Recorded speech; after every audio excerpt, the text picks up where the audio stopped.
पनिया के जहाज से पलटनिया बनिया पिया। मुझे लगता है आप लोगों ने कभी ना कभी इस गीत को जरूर सुना होगा और एंजॉय किया होगा।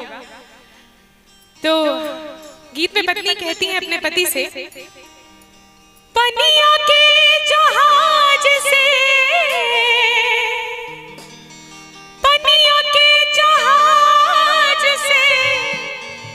पलटनिया बनिया पिया।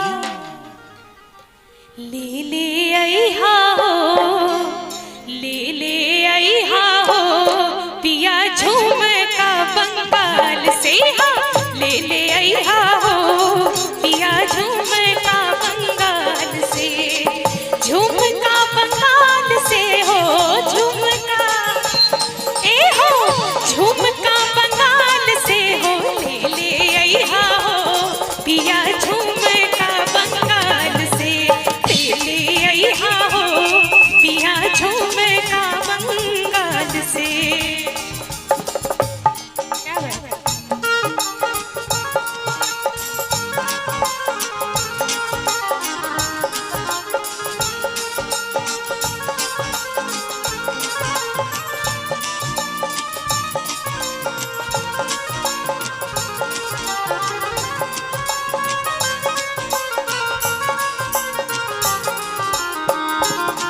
क्या बात है?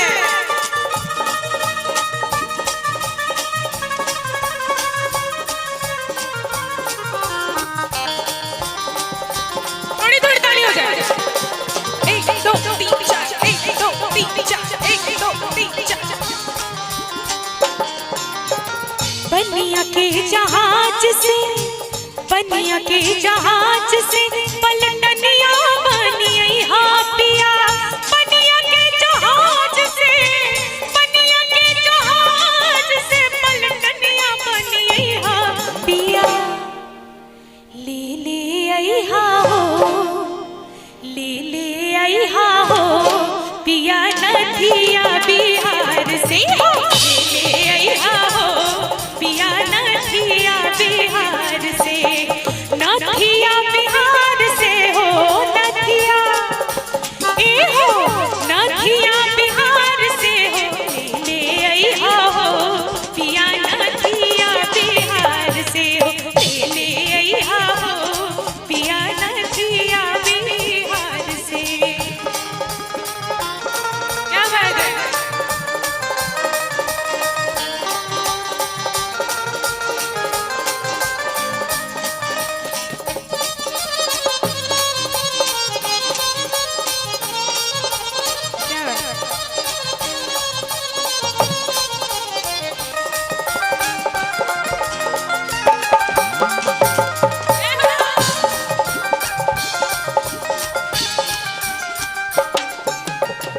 पनिया के जहाज से,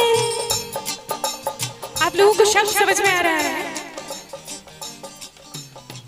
पत्नी कहती है अपने पति से कि पनिया के जहाज से पलटनिया बनिया, मतलब जल्दी आना और ले ले आइहा हो, मेरे लिए लेके आना झुमका पंजाब से। तो उसको कैसे कहती है सुर में, इसी को इस गीत में पिरोया गया है। पनिया के जहाज से पलटनिया बनिया पिया। पनिया के जहाज से, पनिया के जहाज से पलटनिया बनिया पिया।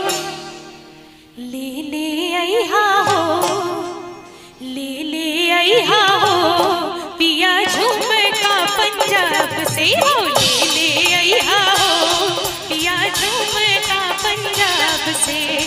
झुमका पंजाब से हो, झुमका ये हो, झुमका पंजाब से हो।